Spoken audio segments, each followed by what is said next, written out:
I think I headlined 6 or 7 pay-per-views with them, and a lot of championship matches, like you said, for the heavyweight championship. And they really should have capitalized it on a couple times, and they didn't. That's on them, not me.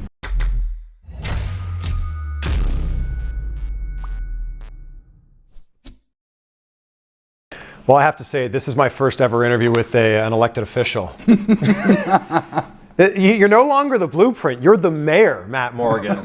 Yeah. Yeah. Well, congratulations on that. Thank you. Yeah. Thank you. And just like Ryback, you've dressed up for me, and I look completely underdressed. This is your gimmick, though. This is your shtick. I guess. Also, look how small of a person I look like next to you. Well, let me sit up. And I'll sit back.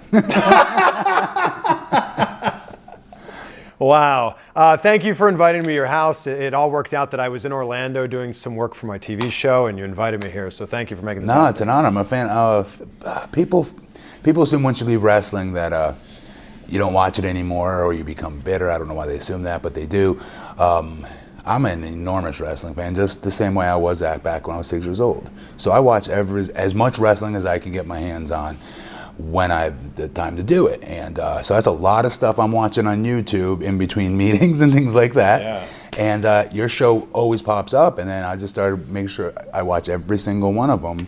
Big fan. You do good work. Wow. You do. Thank you. Well, you hear that? You guys should be subscribed. If you're watching this right now, if Matt Morgan's subscribed, you should be subscribed. Yeah.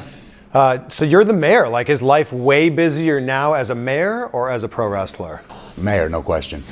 Wrestling, as far as traveling goes, was insane. But the time, I mean, my emails, they do not stop right now. And I have this OCD about me that I don't like work hanging over my head. So when people and residents here in Longwood have an issue, I don't wait a day, I don't wait 2 days, I don't wait 3 days. I bang it out right then. I don't go to sleep. I'm up to 4 a.m. every night, and I'm returning everybody's either emails, text messages, phone calls. It doesn't matter. I sleep 2 hours a day. But I'm wired that way. If I wasn't doing this, I still wouldn't be sleeping anyway. That's just how I'm wired. But you've been the mayor for about a month, right? Mayor of Longwood? Yeah, I was elected as a Longwood City commission. We have a commission here in Longwood. It's an elected position. There's 5 commissioners here in Longwood. Me and 2 others running in the same race at the same time. And all 3 of us were elected into office. That changed the landscape of our city. We now had some more exuberance, some more youth, and some more forward-thinking ideas to transition the city forward. What happens here in Longwood is, and other multiple cities, I would argue the majority of the cities actually here in Florida, is when you become mayor, your fellow commissioners vote on that. So I went from I've only been in office for a year and a half total. Wow. The election of 2017 is when I was elected as commissioner. So within 1.5 years, I went from commissioner to deputy mayor to now they elected me mayor, which was huge because we had a great mayor there before me who's done an amazing job. And he goes back into the role of commissioner, and I go into the figurehead role of, the face of the city, if you will, a ceremonial position as mayor. Well, now that you're the mayor of Longwood, Kane is the mayor as well. You're both 7-foot giants. We need to see a battle of the mayors. That's what everyone keeps saying. He's been amazing too, because he's all the way, where he's at in Knox County mayor, and that's a big deal. He's the mayor of a county. That's a very big deal. And he gave me congratulations. I congratulated him. I was elected in 2017. He was elected right after that. And we both followed each other's stuff, congratulate each other. And what's cool about that is he was like my third favorite wrestler as I was in my college years. Yeah. Because I was looking for guys that were big and athletic. So you had Undertaker, you had Kane, those were Kevin Nash. Those were my guys. And so it was cool, to have this kind of a relationship with him, I thought. Weren't you supposed to be in some angle with Kane where you were his brother? When I was in OVW. Oh, Lord. So this is after Brock Lesnar quit. This is after my tag partner, Nathan Jones, quit. Thanks, Nathan. Still walking the streets of Australia somewhere. No, I'm joking. Anyway, so they didn't know what to do with me except maybe sent me back down to OVW. And one of the things they wanted to do with me was to work on, I was told I need to improve my body language. They were correct, I did. So one of the ways to do that was, let's put Matt Morgan in a hood. Let's put him in a mask. I remember Jim Cornette going, what? He said that most of the time when they'd have these crazy ideas. But the point of it was not to make Matt Morgan good for OVW. The point of it was to make Matt Morgan good when we bring him back up to the main roster. He's using more body language. He's more expressive and things like that. It's because it's the stuff in between the moves that matter. When you wear a hood, you have to play big, physically, body language wise. So, long story short, they put me in a hood, and one of the ideas that were pitched, besides the blueprint, which would have been money, they should have went with it, but I'll digress, was if they do bring me back with this mask to TV, that they would call me Abel, Kane and Abel kind of a thing. Yep. Nobody knows about that, I think, but maybe one writer, because it was his idea, but it never went anywhere. And I was always told I would not wear that mask when I came back to TV. Now, don't get me wrong, if I had to wear a mask and that was the shtick and that was the gimmick, I would have been all over like flies on you-know-what, because now I'm doing, come on, Kane and Undertaker, that'd be amazing. Yeah. Yeah, so, no. So once they brought me back up, got brought into Vince's office by Johnny Yates, I think we're in Chicago, Illinois, and he pitched the stuttering character to me. And, I didn't want to be stuck down in OVW anymore. And here's Vince McMahon coming up with an idea and creating it himself, which he didn't do. The last time he did it was I believe, Carlito's Apple gimmick at the time, where he spit the apple and do the Carlito Caribbean Cool thing. So my point is, if he greenlights something and he's part of the idea, you assume it would be pushed. So you're in there, I'm still greener than you-know-what at the time. I'm only a few years in the business. So Vince McMahon wants me to do something, you say jump high, I say how high. Sure. That's what I was trained to be like. So I did let it be known. I was like, you do know, so I just want to put it out there. I do have a degree. I kind of graduated magna cum laude, and public speaking is kind of my thing. I can improve, obviously. I'm no Jerry Lawler. But for a 7-foot man, I kind of pitched that Mr. Perfect of the Giants, if you will, the Giant 2.0 thing to him. And I still feel to this day I should have pushed it more, because what I said to Mr. McMahon and some of the creative team at the time was, guys, we're behind the times as far as the big man is perceived in wrestling. In basketball, this is at the time, I think 2002, 2003, 2004 maybe. Might have been 05 actually, one of those 3 years. Point is, Kevin Garnett, Dirk Nowitzki, these were 7-foot guys that were over 7 feet tall, are now bringing the ball up the floor. They're shooting threes. They're not down low in the post on the block anymore. Basketball's evolved. Baseball's evolved. You have 6'11" Randy Johnson throwing gas. You had all these other sports were evolving. Why aren't we with wrestling with the big man? The big man doesn't have to be B544, I'm big, fat, slow, and dumb. Doesn't have to be that. Yeah. There's nothing wrong with, because I used to be told, like, I talk, my cadence is fast. I'm too polished at times with words I use. I use very expressive words that a wrestler wouldn't. What? You guys keep telling me you want me to be me, dialed up and cranked up. That's what I'm giving you. This is who I am. This is how I talk. Yeah. It's not my fault that I'm educated. That makes no sense. So why not take that and play it to my strengths? Yeah. Let me be Mr. Perfect of the Giants, if you will. Well, then what would your Achilles heel be? That's the whole. Well, then what was Mr. Perfect's Achilles heel? His arrogance, his slipping on a banana peel for getting too far ahead of himself.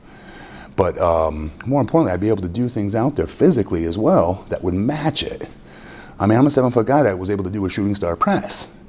Jim Cornette walked into OVW practice when we were in Indiana at the time at the OVW arena, where there's like holes in the windows and stuff. I still love it though. Great memories. And he walked in. He goes, "Mother," pulled me into the office. He goes, "No one's paying you to be a 7-foot Rey Mysterio. I don't ever want to see you do that again." I was like, "But Jim, I'm doing it on a crash pad. I didn't do it on anybody, I can miss it in a match." He's like, "No, get it out of your head." Jim Cornette, though, doesn't exactly like that type of stuff, though. And he was by far and away, though, my biggest supporter, my biggest pusher, my biggest fan. And so to this day, if you asked him, he would say they missed the boat with me for sure. I've heard him talk about it on his podcast, saying that there's no reason you shouldn't be world champion. So to make money, though, you go back and there could have been, in my opinion, a meeting of the minds between my blueprint idea. Mm-hmm.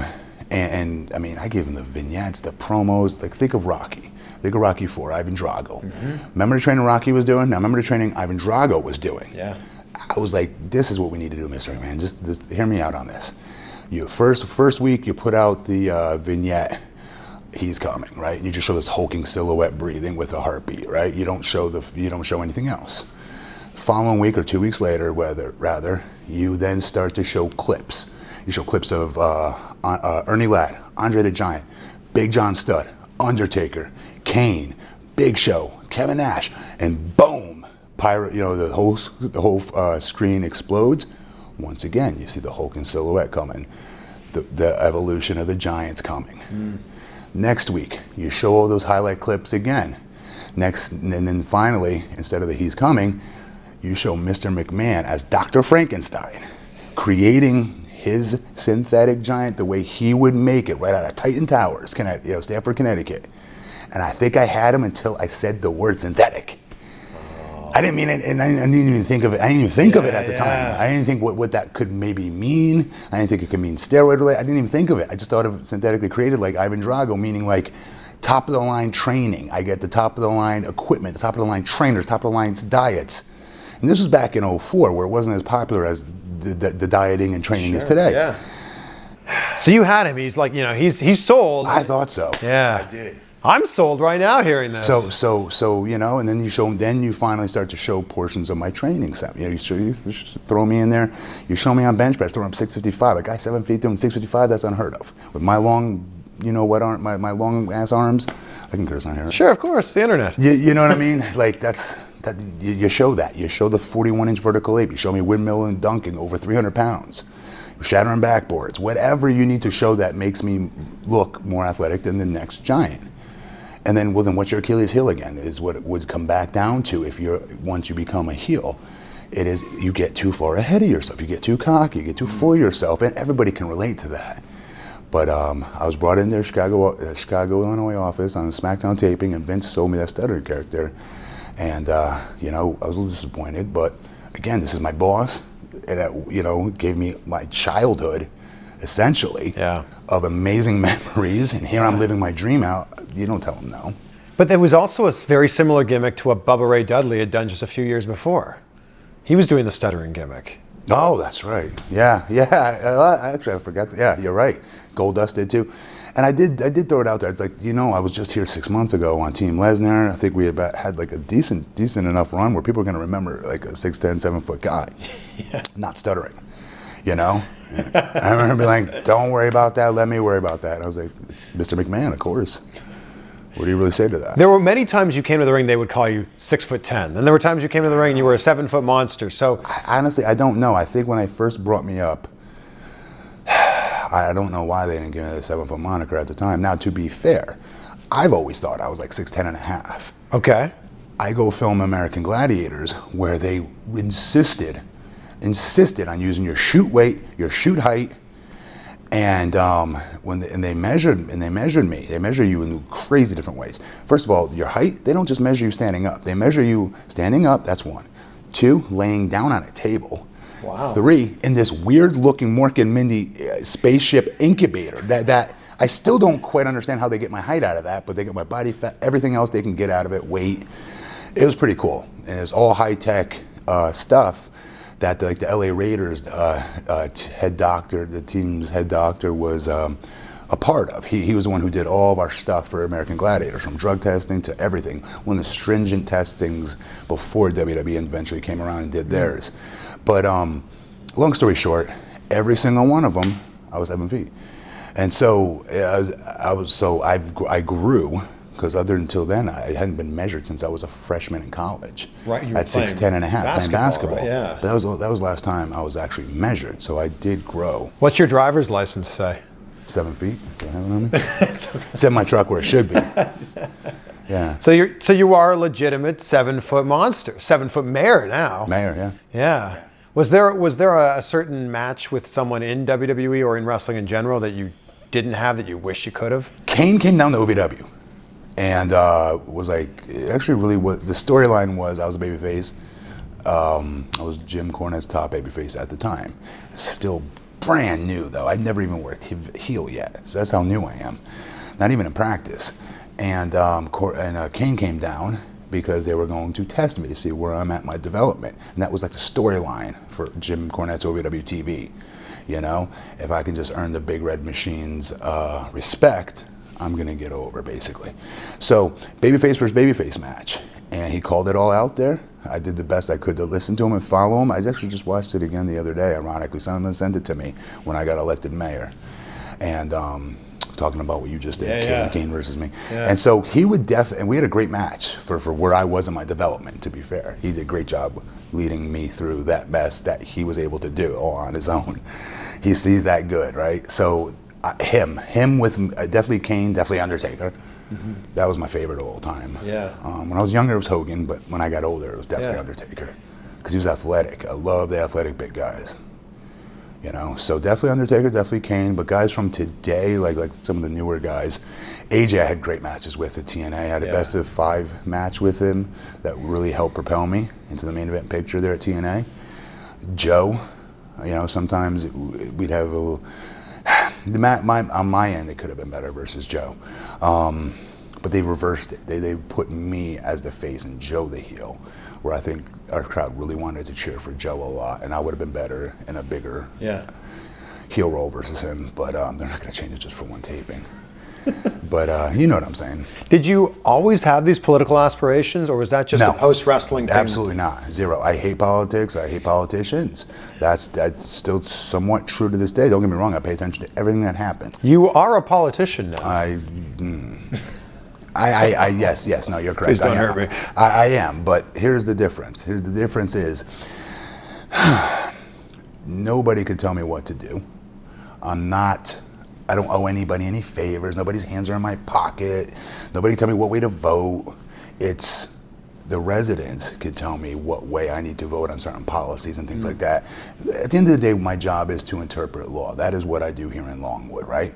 And my job is to have the pulse of my residents. And to do that, you've got to be out there 24 hours a day, 7 days a week, at all every single function there is, every event there is. And that's not to take pictures and glad hand and kiss ass. You're doing that because you're asking them these questions that you know are going to be coming up, so you can get a true feel for what your city wants.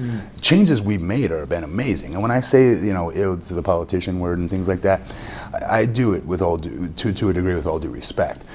I had no way, shape, or form did I want to do something along these lines. What happened, though, is when I left wrestling, and we'll get into it, I was going to come back to WWE, actually. My son Jackson ended up being born 2 weeks earlier than when I was supposed to come back to WWE.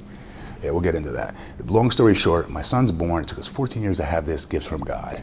Holding in my hands, and the switch just goes off in my head that I am done. Wow. No more wrestling. I can't go on the road 5 days a week or even 3 days a week with this gift from God that I prayed every night, every morning. That's no exaggeration. For 14 straight years. I'm not joking on that. And here it is in my hands finally. Yeah.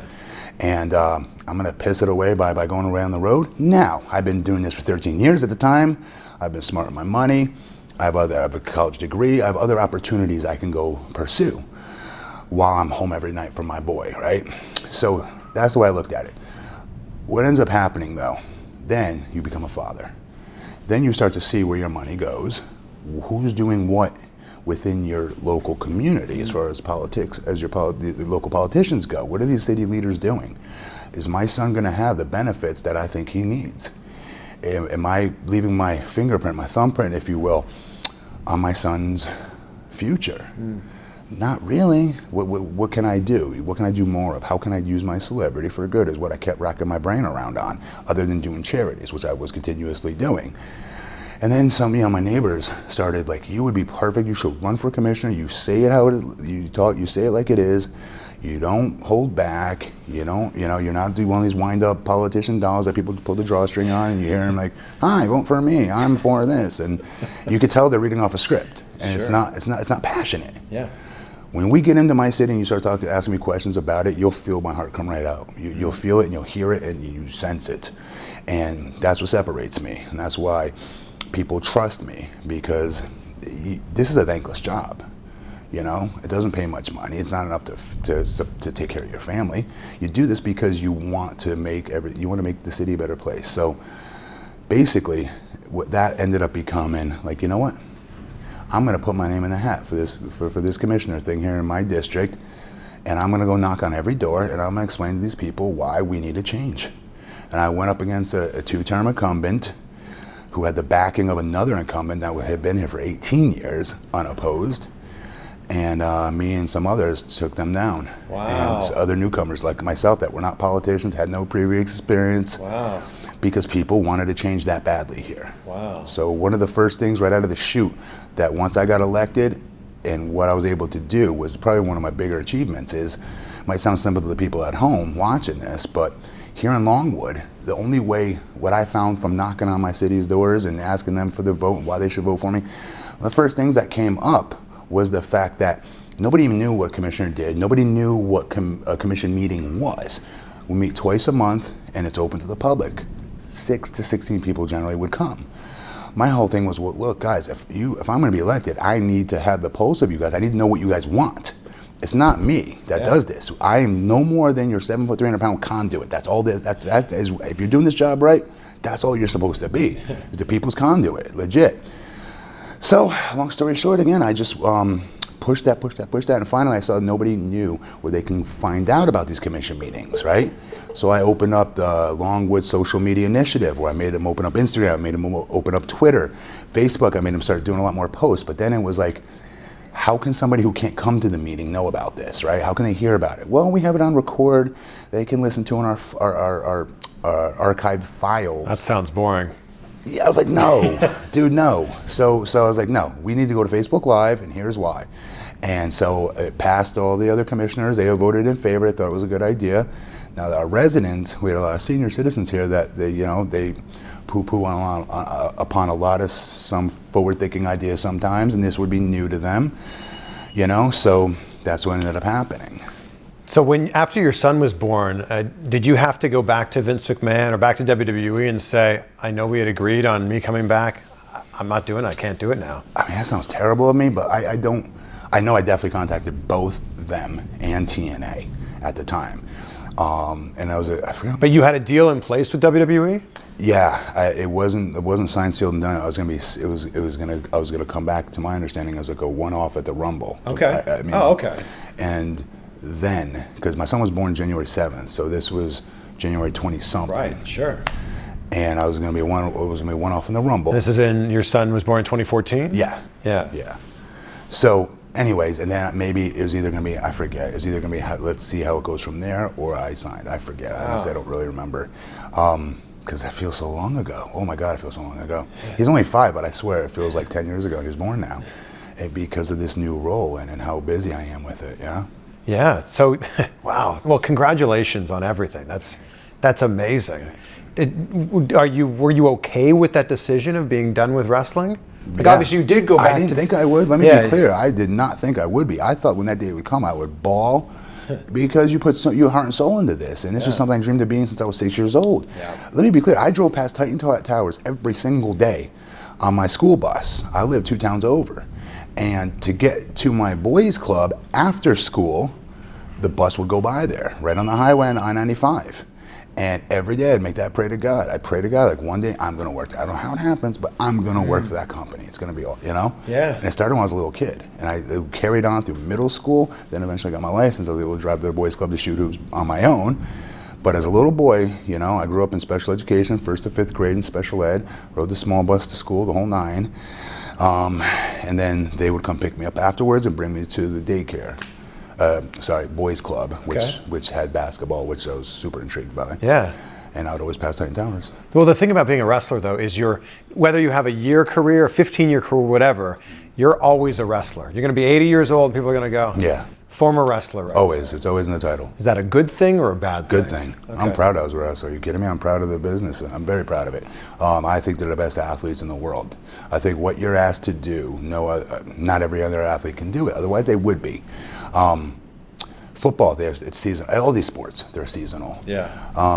Wrestling there's nothing, you can't even explain it to somebody. When you talk about ring psychology with someone who doesn't watch wrestling, they don't even know what anything that means. Yeah. But you try to explain it to them and make it make sense. It's not, I just don't go out there and start body slamming people and punching people and kicking people. It's not like that. It might look like that on TV, that's not really what it is. A lot goes into it. To make people emotionally invest in you, that is the name of the game. And how you go about that separates you from the others. How are you going to do that? It is in your body language. It isn't how you talk. It is how you walk. It is how you look. It's from your entrance all the way to you exit, actually, is you're selling this character. You're obviously a large human, as everyone can see here. What are the downsides to being 7 foot and 300 Oh pounds? God, airplane, and more airplane. This is why. The camera won't pick it up, but you can get the gist of it, right? This is why. Pretend there's the aisleway and the airplane. You're doing this. Walking down the aisle. Doing the electric slide, folks. What's up? And then when you get to your chair, you have to be in the exit row? Yes, especially nowadays. Yeah. They're shortening and cheapening those seats on us, man. I know it. I can't even get in them anymore. So otherwise, you're like sitting with your knees like to your chest, right? Yes. I mean, I'm being very serious. I can't fit in a normal seat. My legs are too long. I can't. It cuts me off here. If I try to like slide into sideways or whatever, it cuts me off here. What about like everyday tasks like going to the bathroom? Maybe ask my wife. No. It's a long way down, right? No.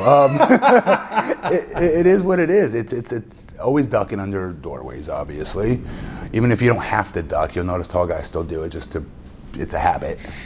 But Like how you don't have to step over the top rope of the ring, but that's actually a good point. you just do. You have to. That's part of your character. At what height is it acceptable? To step over the top. Great question, and I remember actually asking Big Show permission to do that. I would have asked Undertaker. He wasn't there at the time when I was on SmackDown, and then he eventually came back. I remember asking him as well. Because that's a great question. What is the height cutoff to that? Because Godfather was 6'8" in doing it, and before him, I always thought guys, you had to be at least 6'10" and over to kind of do it. Like Sid's height above was kind of for me my mental cutoff of what. What was Show's reaction when you asked him? He was cool with it. Okay. Yeah, he was definitely cool with it. I felt like you really found your footing in TNA. Like you were really given at least a better shot there than you were given in WWE. Well, yeah. Any opportunity you get the chance to be yourself, you have a good opportunity, a better opportunity. But to be fair to WWE, they were still dealing with a very green kid. I was brand new yes, I was a lifelong wrestling fan, but it's a big difference between being trained and having reps of matches under your belt. I mean, like I said, my first time I got called up to WWE from OVW, I had never worked heel before. And they bring me in to work heel. That's a completely different dichotomy, obviously, than that of a babyface, as far as psychology goes. But so TNA was cool, and that's why I was always pretty loyal to them. And I didn't leave earlier, maybe to go back to WWE, because I felt a little bit of loyalty towards them because they did give me those opportunities, and I was happy with the direction I was going in. But at the end of the day, you gotta remember, this is a business. So they were able to take care of me financially, and they were able to take care of me as far as, I guess, emotionally and mentally go, because that is a big part of this when you know you're able to be yourself.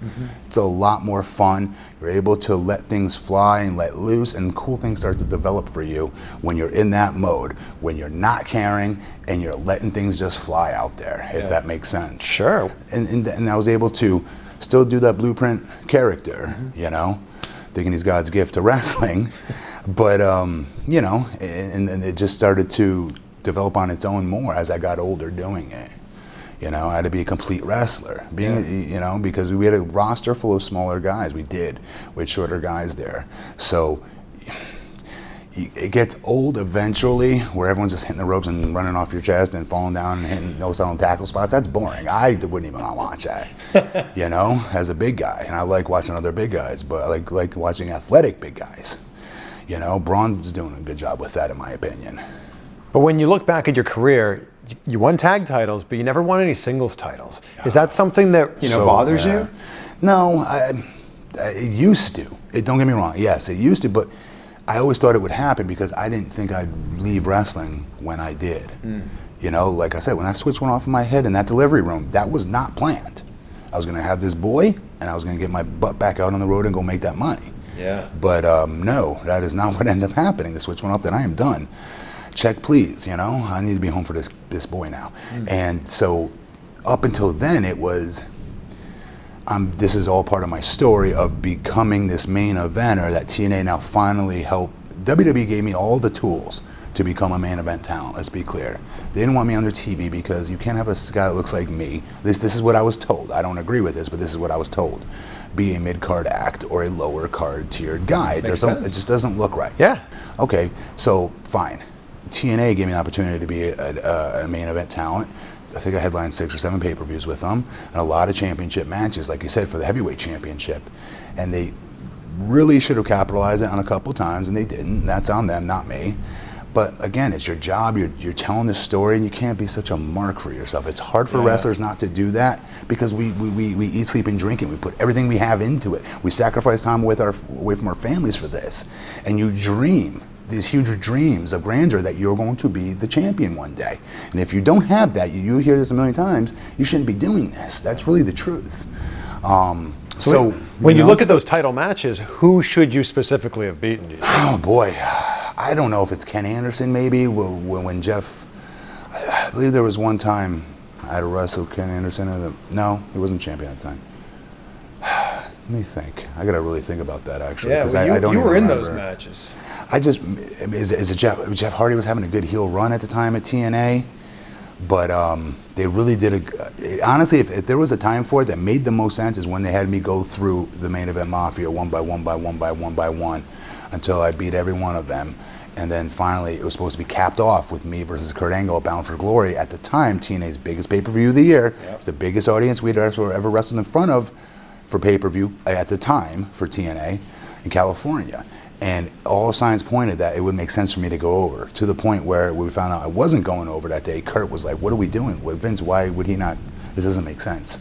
And in Russo's head, it was, well, we need to keep Kurt strong because he's got to go against AJ next month for the championship.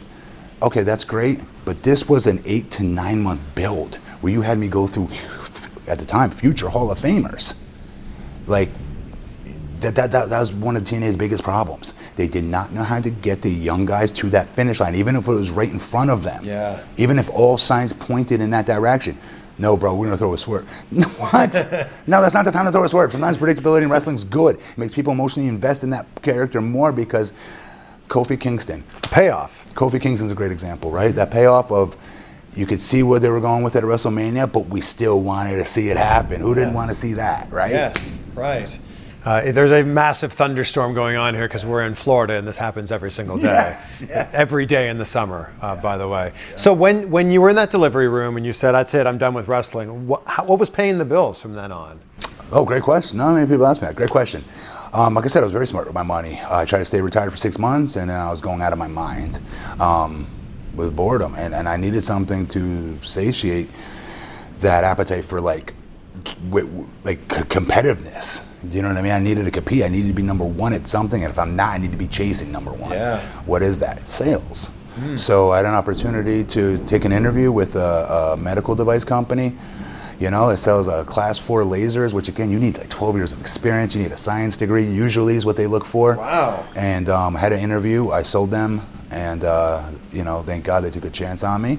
And been working with them, even to this day. I still work with them to this day. Oh wow! I enjoy it. You go into surgery and you sell you scrub in the surgery and you sell these devices to these doctors, and I'm super competitive.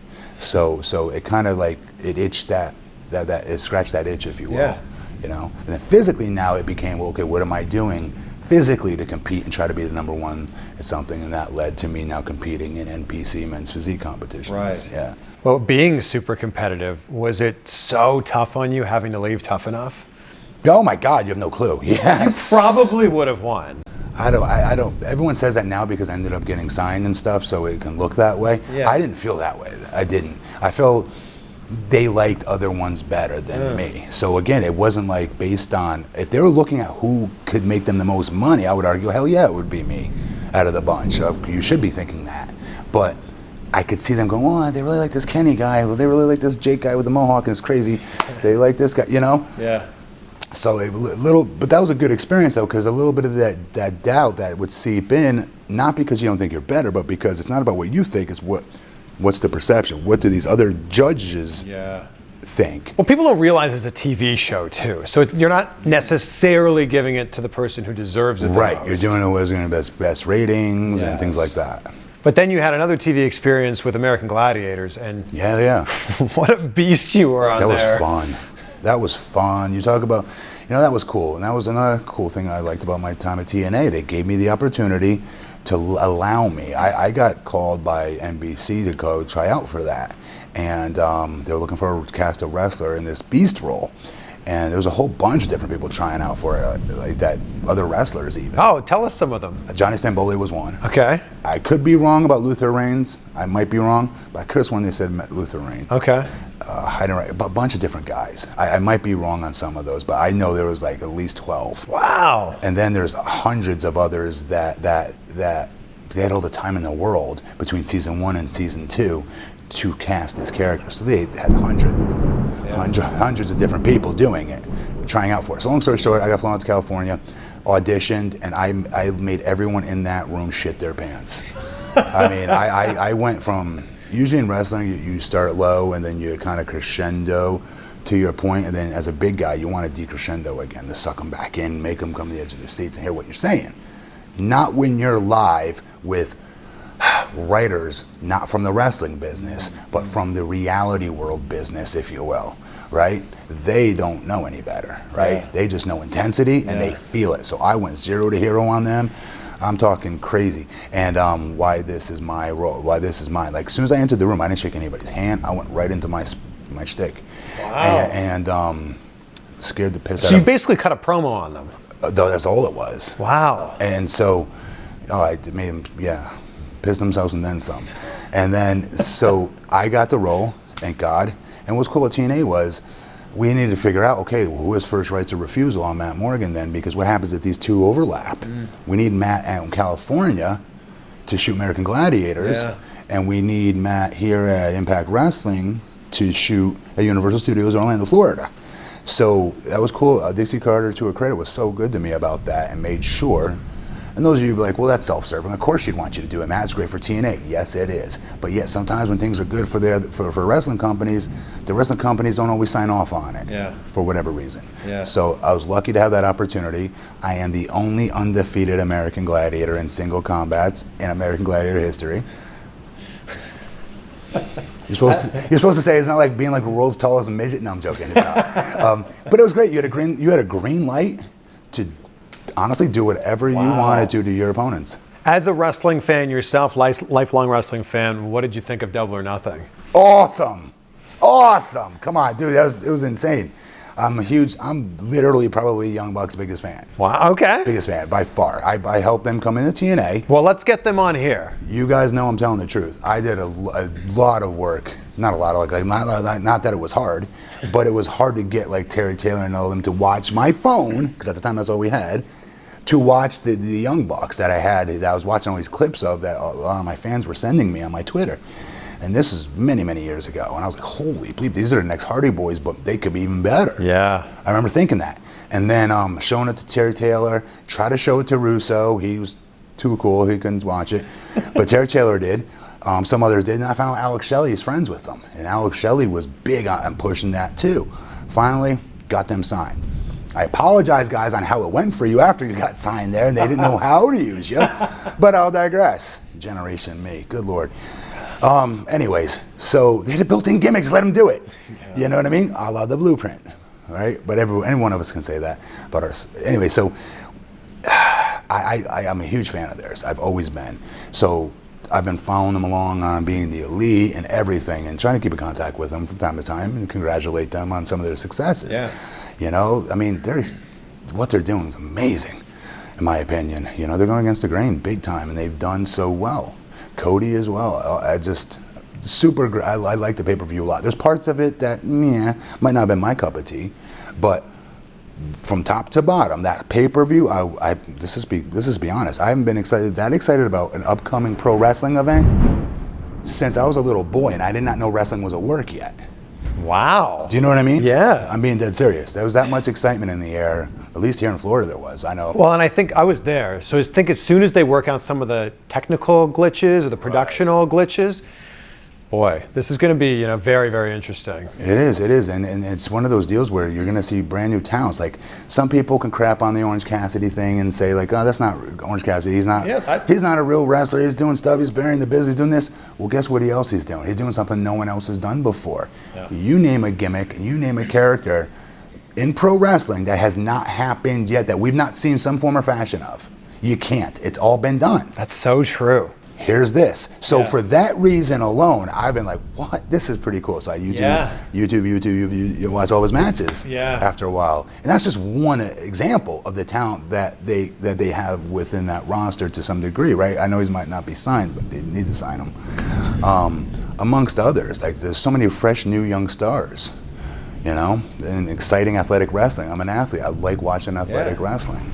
As man, this is quite a thunderstorm. I'm sure you guys are hearing this. As we kind of wrap things up here, is mayor the top tier of what you want to do in politics, or do you want to keep moving forward with this? No, we're going to take this bigger. Okay, to what? We got to take this bigger. Well, senator, governor, president. We'll see. I may House of Representatives, maybe, you know, senator, governor. We'll see. I know. You guys got to start tuning in again when I'm allowed to talk more about that when the time comes. Until now, I got to do the best job I can to be mayor here in my city of Longwood. I never want to disrespect my residents like that. Well, when that happens, give me a call, and we'll do this again. But yeah, we definitely got to move on up. We got to do. There's a lot more you can get done. I'm a bull in the china shop in everything I've done here on this job, and I want to take it on a much bigger level. Are you more Republican or Democrat? Republican. Okay. But I don't know. I said Democrat. I was going to say Democratic. Okay. But I grew up a Democrat up in Connecticut. That's what my parents, you know, preached to me early on, and reasons as to why. But once you become a parent, I'm telling you, the game changes. And when you start to pull back that curtain, I do encourage many of you out there to do that. Really pull back the curtain. Don't just watch one news station. You can't do that anymore, unfortunately. You've got to try to watch as many of them as you can, and then make your own opinion. Don't listen to me, don't listen to the next politician. Listen to your heart, listen to your soul, and they'll lead you the right way. Because at the end of the day, certain things are black and white, and you can tell who's doing what for what makes sense to you and your family's needs. And that's how I judged, you know, for me and my situation, what made sense. And as far as my party lines. Well, Mr. Morgan may be asking for your vote soon then. Yeah, we'll see. Yes. This has been a great chat. An absolute pleasure sitting down with you. I rambled too much. Thank you so much. No way. You know how many great stories there were in there? Yeah, thank you, man. It's an honor. Like I said, I'm a fan. I'm a huge wrestling fan. That doesn't change. Huge WWE fan still. Love watching it weekly, you know. Tell people to subscribe, please, because a lot of people will watch this. How are you not subscribing? This guy... Let me just put this. Is it okay if I share it with you guys? Of course. All right. So I watch all his shows, and every once in a while, if I see someone really hit a killer interview, I'll shoot them a message and say, hey, that was a really good interview. Because they're not going to hear it. They're going to hear it from you, the fans. They may not hear it as much from wrestlers, I'm guessing. I don't know.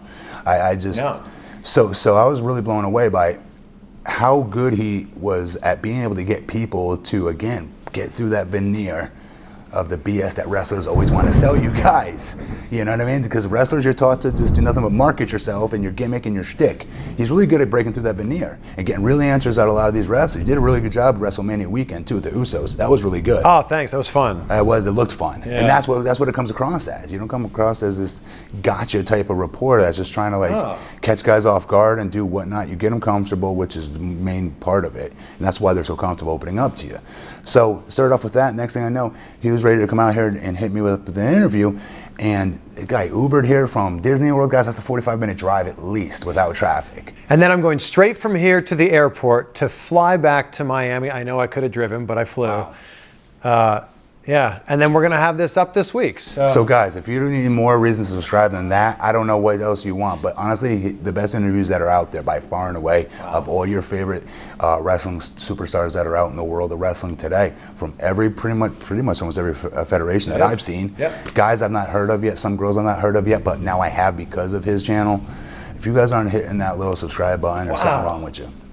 You got my vote now. Wow. No, for real. I'm just being honest. Thank you so much. Yeah. Appreciate it. My honor, it really is. Thank you. That was so incredibly nice for Matt to say all those things at the end. So, Matt, thank you for that. Thank you for taking the time to do the interview. And thank you to you who's watching this right now for watching this all the way to the end. And we talked about it at the start of the interview. We talked about it towards the end. I'll mention it again now. If you haven't subscribed yet, it would mean the world to me if you did. I just touched this shirt here, which I know you guys will be asking a lot about. I wore this during the Damian Sandow interview, and you guys asked about it too. This is Collar and Elbows, Wrestling's Not Dead shirt. Use my code CVV10 to get 10% off your order. I'll leave a link below there. So there you go. That's what Matt Morgan has been up to since the last time you saw him on TNA or WWE or whenever the last time it was that you saw him. Dude is the mayor of a town in Florida. Pretty crazy, a town just outside of Orlando. I'm at the Orlando Airport right now, about to fly home to Miami. It's Sunday right now, so I'm gonna get home.